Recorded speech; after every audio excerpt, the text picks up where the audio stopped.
Hi, welcome. Enjoy the content, subscribe, and turn on notifications. Melissa stared into the kitchen cabinet without focus. It wasn't hunger, it was emptiness. That feeling of being physically present, but mentally gone. The sound of the kettle in the background pulled her out of the daze. She turned off the stove, but didn't even pour the tea. She just sat down and rested her elbows on the table. Bradley was in the bedroom, lying down, not saying a word for over an hour. Ever since the argument the previous afternoon, the silence between them felt like an unspoken agreement, as if both were saving energy so they wouldn't say something they couldn't take back. He had planned a surprise. He booked an expensive restaurant, wore a pressed shirt, put on cologne, and said he wanted a night just for the two of them. Melissa didn't react badly. She just found it strange. After all, he hadn't worked in months, and every dollar was carefully watched.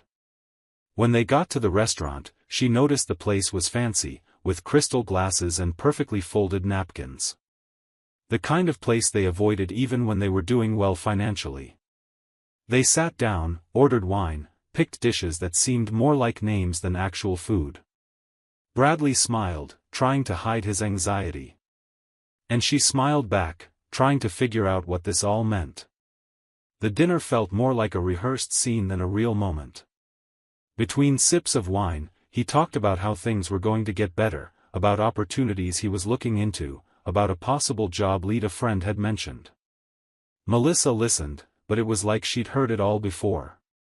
The speech repeated itself with slight variations, but the ending was always the same, hope hanging on vague promises. When dessert arrived, Melissa leaned forward a bit and said she needed to be honest. She asked why he'd spent so much money on a dinner when the household bills were already late. Bradley dropped the smile instantly. He said he just wanted to do something special. That he wanted to show he could still give her something good. She replied that the effort would have meant more if he'd helped with the weekly groceries. And that's when the night fell apart. Both looked down. The food lost its flavor. The waiter came by and asked if everything was okay, and Bradley waved him off vaguely.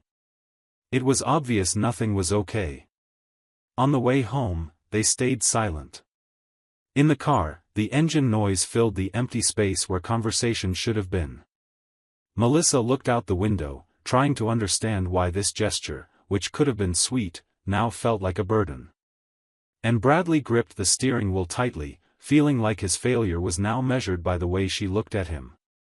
When they got home, each went to a different room. They didn't argue. They didn't touch. They just ended the night like someone closing a book without caring how it ends. In the days that followed, Melissa threw herself into work with more intensity.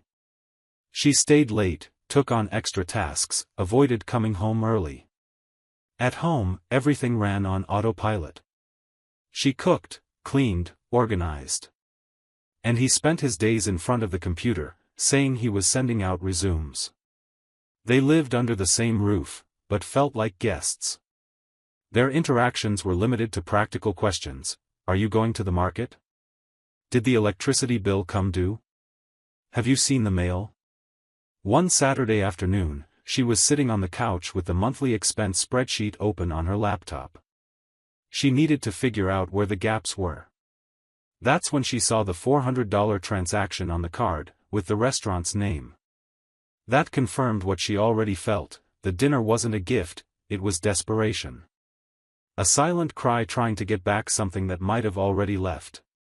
She closed the laptop, took a deep breath, and tasted bitterness in her mouth. It wasn't regret. It was exhaustion. She remembered when, early in their marriage, they'd save up coins just to order a pizza and share one soda with laughter. Back then, happiness didn't come from how much things cost, but from the lightness of being together.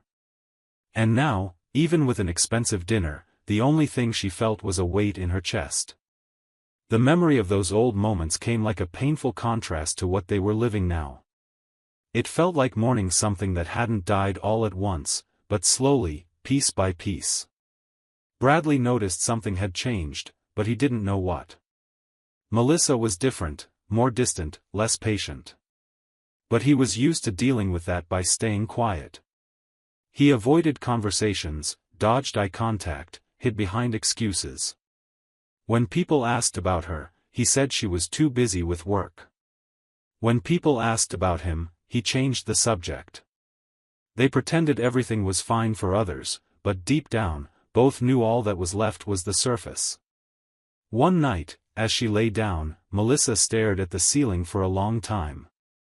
She felt an inexplicable tightness, like she was trapped in a life that wasn't hers anymore. And Bradley, lying beside her, pretended to sleep, but listened to her heavy breathing and short sighs. No one moved. It was like even their bodies had learned to keep their distance. And in that early morning, without saying a word, each in their own way, understood they were only together by address. Because emotionally, they'd left each other long ago. Bradley started paying more attention to Melissa. He noticed the small things, the way she smiled when reading something on her phone, how she got ready before going to work even if it was just a simple meeting. Things that used to go unnoticed now carried weight. She was more present outside the house than inside. The conversations, already rare, became automatic. And her absence, even when she was nearby, started to hurt more than the long silences. On a regular Monday, she came home later than usual. She said she stayed late dealing with issues involving a new coworker who had just joined the team. Bradley listened, nodded, and went back to watching the news on TV. But he remembered the name. Brian. In the following days, that name came up more often in her conversations. She mentioned Brian was very efficient, funny, helpful. That the team was getting more organized now. Slowly, the mentions stopped being professional and took on a more personal tone. A comment about the music he played in his car, about the restaurant he recommended, about the way he kindly offered her a ride when her phone died. Each sentence was another piece in a puzzle Bradley was putting together in silence. On the following Wednesday, Melissa left her phone on the living room table before going to take a shower. Bradley looked at the device and hesitated for a moment. But the hesitation didn't last long. He picked up the phone and managed to access the notifications. He saw messages at the top of the screen. One said, "Still thinking about what you told me yesterday, you deserve better." Another, "Let me know if you're going out after work. I can pick you up." His heart raced, but his mind felt numb rather than shocked. He'd already expected it. He just didn't know when or how it would be confirmed. The next morning, Bradley didn't mention it. Melissa kept acting naturally, as if nothing was happening. It was like they were both performing in a play with no audience, where the lines no longer mattered. On Saturday, she left saying she had a training session with part of the team. She said she'd be back at night, asked him to heat up dinner, and walked out like she was following routine. He stayed there, sitting, staring at the phone and trying to decide what to do. Hours after she left saying she had training, Bradley found himself pacing the living room, restless, trying to understand how his own house felt stranger than ever. He went to the cupboard, put away a few dishes, then sat on the couch and stared at the turned-off TV. The remote fell to the floor when he accidentally knocked it, and as he bent down to pick it up, he saw something between the couch cushions. It was Melissa's phone. She had forgotten it. For a few seconds, he just held the device, surprised. His heart pounded. It was like fate had placed the truth in his hands, and now it only took courage. Unlocking it was easy, she never changed her password. And there were the messages. The most recent conversations with Brian were open. There were emojis, short voice notes, a selfie she sent from the elevator before leaving. He scrolled slowly, like someone flipping through a painful book. He read confessions, promises, and even one sentence that left him frozen, "With you, I can breathe." In another, she commented on the hotel room, saying the sheets smelled like peace. The screenshot of the reservation was in the photo gallery. Wednesday night. The same day she said she stayed late finishing reports. He didn't need to confirm anything else. That night, Bradley stayed on the couch with her phone still in his hands. He read the messages over and over, trying to understand how they'd gotten to this point. The betrayal hurt, but what hurt even more was the feeling of having been pushed aside long before this happened. The relationship had been broken for a long time. This just confirmed what their silence had been screaming for weeks. Past midnight, he heard the gate open. Melissa came in through the front door in a hurry, holding her bag, clearly surprised to see her phone on the table. Her first reaction was to grab it quickly and ask why he had touched it. He stood up, looked at her with steady eyes, and simply said, "You don't need to pretend anymore." She tried to explain. She said things were confusing, that she felt lonely, that she thought he didn't love her anymore. Bradley didn't respond. He just sat back down and rubbed his face, trying to sort his thoughts. Melissa started crying, saying she didn't want it to be like this, that everything had happened too fast. He listened in silence. When she asked if he hated her, he just said, "I'm just tired." She slept in the bedroom. He stayed in the living room. The sound of the fan was all that could be heard. At dawn, Bradley went upstairs, entered the room without a word, and changed clothes. Melissa opened her eyes and tried to start a conversation, but he was already leaving. He said he'd be out all day, that he needed to think. And he left with just his wallet and keys. He didn't look back. On Sunday morning, he was in a simple hotel room, lying down, staring at the ceiling. His suitcase still open in the corner. He had no plans. He just wanted distance. His phone rang. It was his mom. He answered, trying to sound okay. They talked about small things. She mentioned the cake she was baking, a problem with the gate, a documentary she watched on TV. At the end of the call, she paused and asked, "Is everything all right over there?" He said yes, in a calm tone. Then he said goodbye. But as soon as he hung up, the weight returned. He wished he could have said he was shattered. That he'd seen everything. That the person he shared his life with wasn't the same anymore. But he stayed silent. He set the phone aside, closed his eyes, and felt like he was trying to breathe with only half his chest. He didn't know exactly what came next, but he already saw no way back. Bradley spent 2 days in that hotel room. There was no rush, no motivation. His phone buzzed from time to time, but he already knew who it was. Melissa had called 3 times the first day. Then she started sending messages. Some short, some longer. He read them all. Some started with his name, others seemed like desperate attempts to fix what was already broken. She said she wanted to talk, that she knew she'd messed up, that what happened didn't erase everything they'd lived. In one, she wrote, "You made mistakes too." That made him drop the phone right away. The way some people can flip things around when they're afraid of losing control over someone is almost rehearsed. Bradley didn't reply. He closed the app and started ignoring any new notifications. He thought about how everything had fallen apart. It wasn't overnight. It wasn't just because of Brian. The betrayal was the breaking point, but what led up to it was a long, silent buildup. It was the way she started treating him, like he was an unwanted burden. It was the distant look at dinner, the questions that stopped being asked, the touch that disappeared without a clear reason. Melissa had crossed a line, but she'd already been far from him long before that hotel. He just hadn't seen it because he still believed they were facing a tough phase together. On Tuesday afternoon, Bradley decided to go back home. Not because he'd forgiven her or changed his mind. But because he couldn't stand that space that wasn't his anymore. He needed to get his things, close what was left open, and move on. He took a taxi, got off at the corner, and walked to the door. The key still worked. He opened it slowly, not knowing what he'd find. The living room was tidy. Everything was in place. Melissa had probably gone out. There was a note on the table, "Went to work. When I get back, I hope you're still here. He read it, folded it, and put it in his pants pocket. He started gathering his clothes, documents, personal items. He packed everything into 2 large suitcases. While going through the closet, he found a photo frame with a picture of the 2 of them, taken on a beach trip years ago. They were laughing, both with sandy feet and sunburnt faces.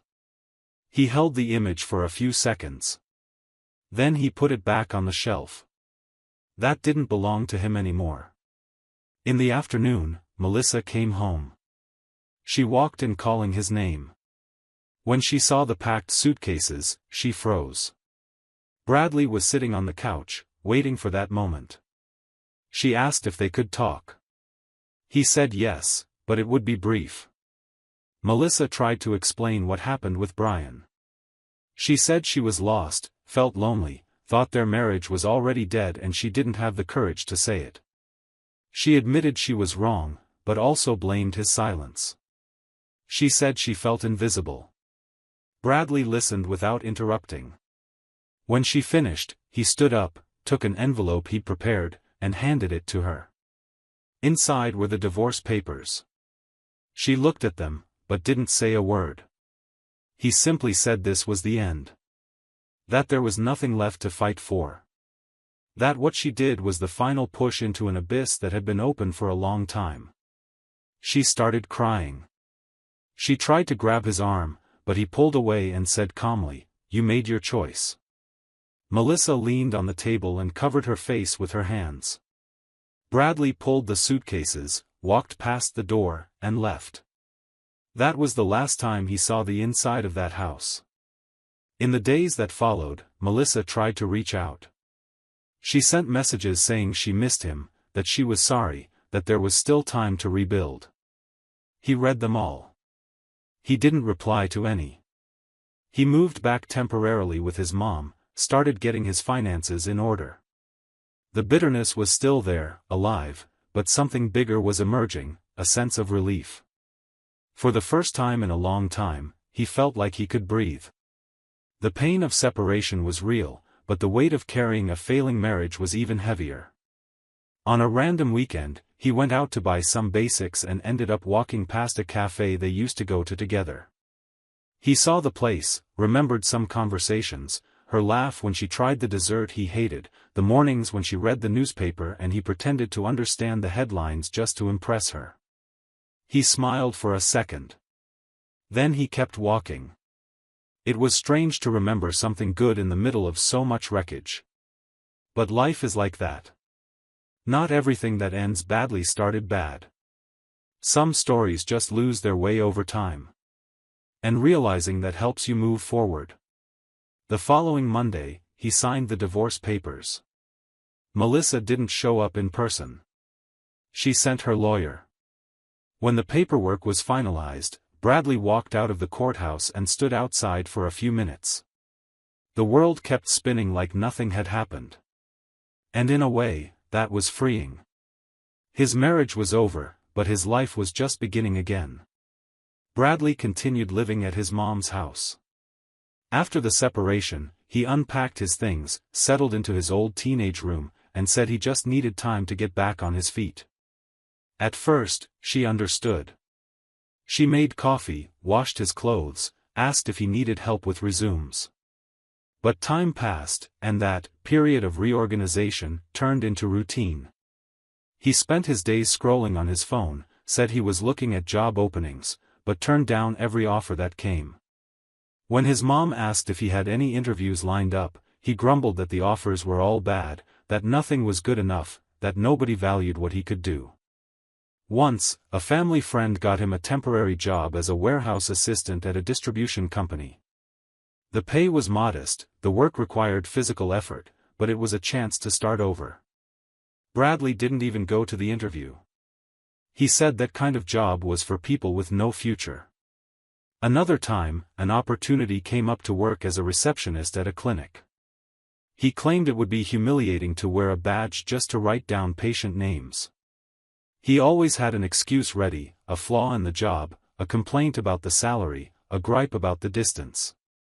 The truth was, he didn't want to leave the comfort zone he'd settled into.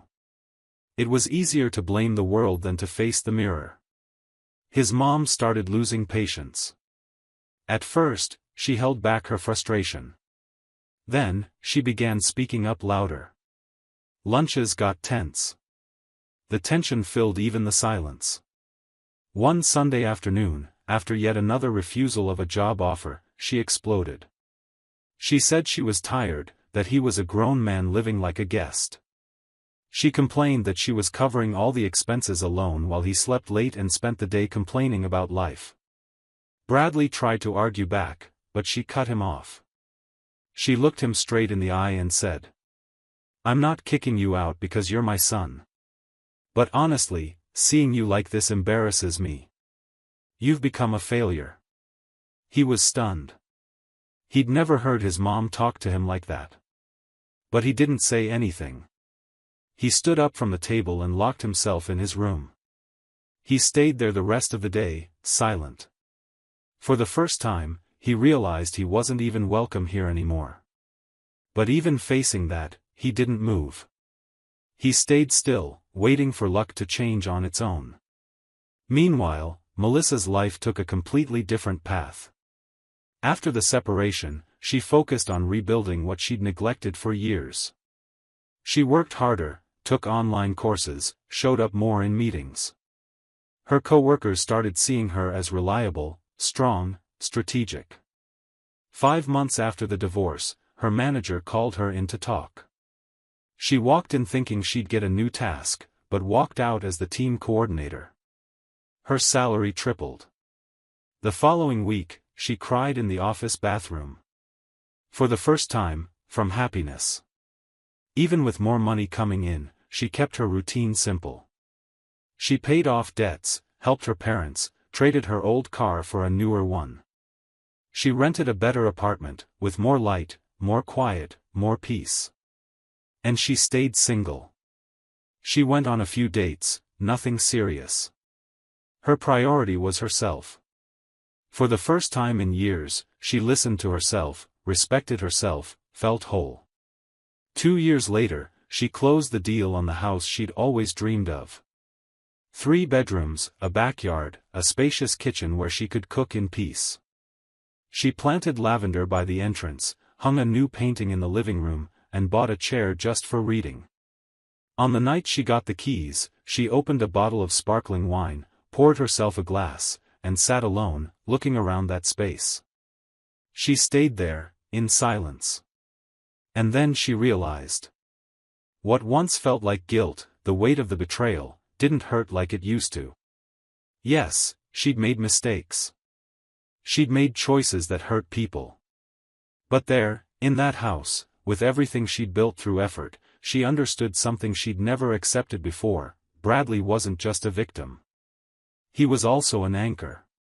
Someone sinking and pulling her down with him. For years, she believed she had to save him.